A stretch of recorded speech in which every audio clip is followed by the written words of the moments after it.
നമസ്കാരം, എൻ്റെ എല്ലാ പ്രിയപ്പെട്ട പ്രേക്ഷകർക്കും അപ്പൽ കിച്ചണിലേക്ക് സ്വാഗതം. നമുക്കിന്നൊരു ക്രാബ് റോസ്റ്റ് തയ്യാറാക്കിയാലോ? ഞണ്ട് വെച്ചിട്ട് വളരെ ടേസ്റ്റി ആയിട്ട് എങ്ങനെയാണ് റോസ്റ്റ് തയ്യാറാക്കി എടുക്കുന്നതെന്ന് നോക്കിയാലോ?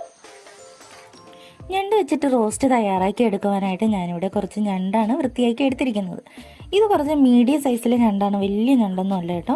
ഏകദേശം ഒരു 1/2 കിലോ ഉണ്ടെന്നേ ഉള്ളൂ കഴുകി വൃത്തിയാക്കി എടുത്തപ്പോൾ. വലിയ വലിപ്പമൊന്നും ഇല്ലാത്ത ഞണ്ടാണ് നമുക്ക് കിട്ടിയിരിക്കുന്നത്. അതുകൊണ്ട് തന്നെ നമുക്കൊന്ന് റോസ്റ്റ് തയ്യാറാക്കി എടുക്കാമെന്ന് വിചാരിച്ചു. അപ്പോൾ അതെല്ലാം കഴുകി വൃത്തിയാക്കി വെച്ചിട്ടുണ്ട്. ഇതിൻ്റെ ഒപ്പം ഞാനിത് തയ്യാറാക്കുവാനായിട്ട് 2 സവാളയാണ് എടുത്തിരിക്കുന്നത്. മീഡിയം സൈസ് 2 സവാള ഇതുപോലെ നുറുക്കി എടുത്ത് വെച്ചിട്ടുണ്ട്. ഇനി 2 മീഡിയം സൈസ് ടൊമാറ്റോയാണ്. ടൊമാറ്റോയും ഇതുപോലെ കഴുകി വൃത്തിയാക്കി അരിഞ്ഞു വെച്ചിട്ടുണ്ട്. ഇത് ഞാൻ 4 പച്ചമുളകാണ് എടുത്തിരിക്കുന്നത്. 4 പച്ചമുളക് ഇതുപോലെ നുറുക്കി വെച്ചിട്ടുണ്ട്. ഈ പച്ചമുളക് എടുക്കുമ്പോൾ ശ്രദ്ധിക്കുക, എരിവ് കൂടിയ പച്ചമുളകാണെങ്കിൽ 2 എണ്ണം മതിയാകും. ഇത് എരിവ് അധികം ഇല്ലാത്തതായതുകൊണ്ടാണ് 4 എണ്ണം എടുത്തിരിക്കുന്നത്. ഇനി നമുക്ക് വേണ്ടത് 1 കഷ്ണം ഇഞ്ചിയും കുറച്ച് വെളുത്തുള്ളിയുമാണ്.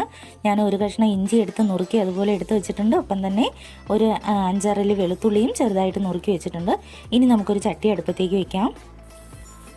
ഞാനിവിടെ ഒരു ചട്ടി അടുപ്പത്തേക്ക് വെച്ച് അതിനകത്ത് കുറച്ച് വെളിച്ചെണ്ണയാണ് ഉപയോഗിക്കുന്നത്. ഇത് റോസ്റ്റ് തയ്യാറാക്കുവാനായിട്ട് ഞണ്ടോ ചെമ്മീനും ഒക്കെ റോസ്റ്റ് തയ്യാറാക്കാനായിട്ട് എപ്പോഴും നമുക്ക് വെളിച്ചെണ്ണയാണ് ടേസ്റ്റി ആയിട്ട് കിട്ടുക. അപ്പോൾ കുറച്ച് വെളിച്ചെണ്ണ എടുത്തു. ഏകദേശം ഒരു 2 സ്പൂണോളം എണ്ണ വരും. ഇനി ഇതിൻ്റെ ഒപ്പം അല്പം കടുക് ഇട്ട് കൊടുക്കാം. കടുകെല്ലാം ഇവിടെ ചടപടെ പൊട്ടിക്കഴിഞ്ഞു. അന്നേരം നമുക്ക് കുറച്ച് കറിവേപ്പില ആഡ് ചെയ്ത് കൊടുക്കാം. ഇനി നമ്മൾ നേരത്തെ തയ്യാറാക്കി വെച്ച ഇഞ്ചിയും വെളുത്തുള്ളിയും കൂടി ഇതിൻ്റെ ഒപ്പം ആഡ് ചെയ്യാം. പച്ചമണം എല്ലാം മാറി ഒന്ന് മൂത്ത് വരുന്നത് വരെ ഒന്ന് ഇളക്കി കൊടുക്കാം നമുക്ക്.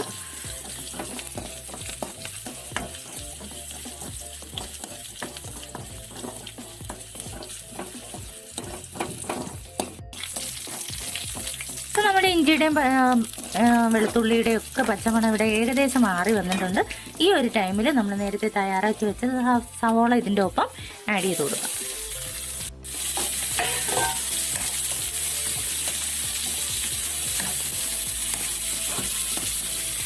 ഇതിനകത്തേക്ക് നമുക്ക് ഇനി ഒരു 1/2 സ്പൂൺ ഉപ്പ് കൂടി ചേർത്ത് കൊടുക്കാം.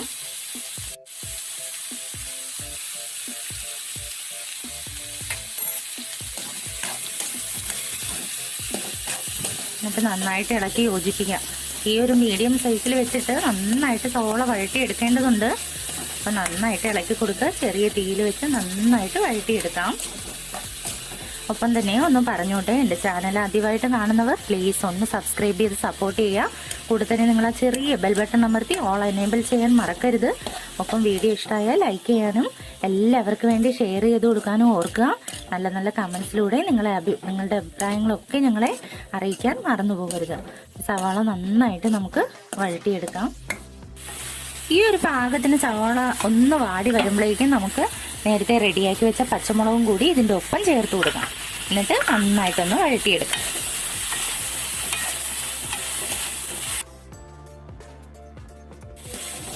സവാള ഏകദേശം ഒന്ന് വഴന്ന് കിട്ടിയിട്ടുണ്ട്. 3/4 ഭാഗത്തോളം ആയിട്ടുണ്ട്. ഈ സമയത്ത് നമുക്ക് തയ്യാറാക്കി വെച്ച ടൊമാറ്റോ കൂടി ഇതിൻ്റെ ഒപ്പം ആഡ് ചെയ്യാം.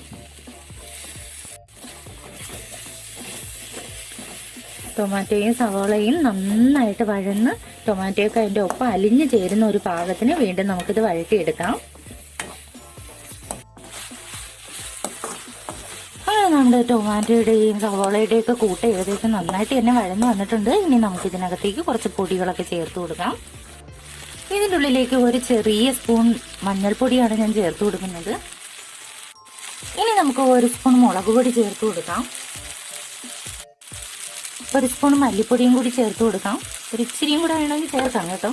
ക്രാബ് റോസ്റ്റിനൊക്കെ എപ്പോഴും മുളക് പൊടിയേക്കാൾ ഇച്ചിരി കൂടെ മല്ലിപ്പൊടി ചേർക്കുന്നത് നല്ലതാണ്. അപ്പം ഞാനൊരു 1/2 സ്പൂണും കൂടി ചേർക്കുവാണ്. ഇച്ചിരി കുരുമുളക് പൊടി, ഒരു 1/4 സ്പൂണോളം കുരുമുളക് പൊടിയും കൂടി ആഡ് ചെയ്യാം. ഇനി വേണ്ടത് 1/2 സ്പൂൺ ഗരം മസാലയാണ്. അതും കൂടി ചേർത്ത് കൊടുക്കാം.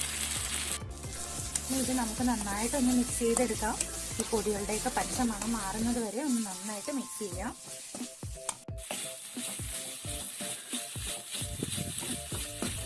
പൊടികളുടെയൊക്കെ പച്ച മണം മാറി ഒന്ന് റെഡിയായി വരുന്നത് വരെ നന്നായിട്ട് വഴറ്റി കൊടുക്കുക.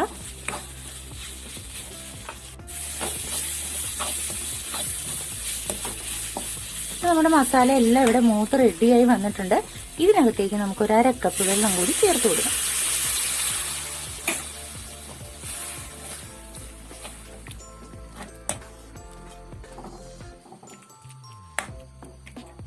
ഞാൻ ഇതിനകത്തേക്ക് ഒരു രണ്ട് കഷ്ണം, ഒരു 2-3 ചെറിയ കഷ്ണം കുടംപുളിയാണ് ചേർത്ത് കൊടുക്കുന്നത്. ഒരു പുളിപ്പിന് വേണ്ടിയിട്ട് അതും കൂടി ആഡ് ചെയ്ത് കൊടുക്കാം. നമ്മുടെ മസാല എല്ലാം തിളച്ചിവിടെ പാകമായി വന്ന ഈ ഒരു ടൈമിൽ നമുക്ക് തയ്യാറാക്കി വെച്ച ഞണ്ടും കൂടി ഇതിന്റെ ഒപ്പം ആഡ് ചെയ്യാം.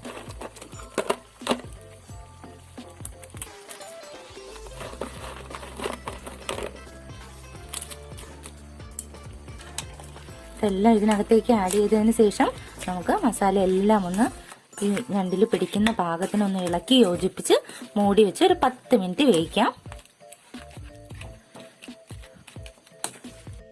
ഇപ്പൊ നമ്മുടെ ഞണ്ട് റോസ്റ്റ് മൂടി വെച്ച് വേവിച്ചിട്ട് ഏകദേശം ഒരു 10 മിനിറ്റോളം ആയി കഴിഞ്ഞു. ഇതവിടെ പാകത്തിന് റെഡി ആയിട്ടുണ്ട്.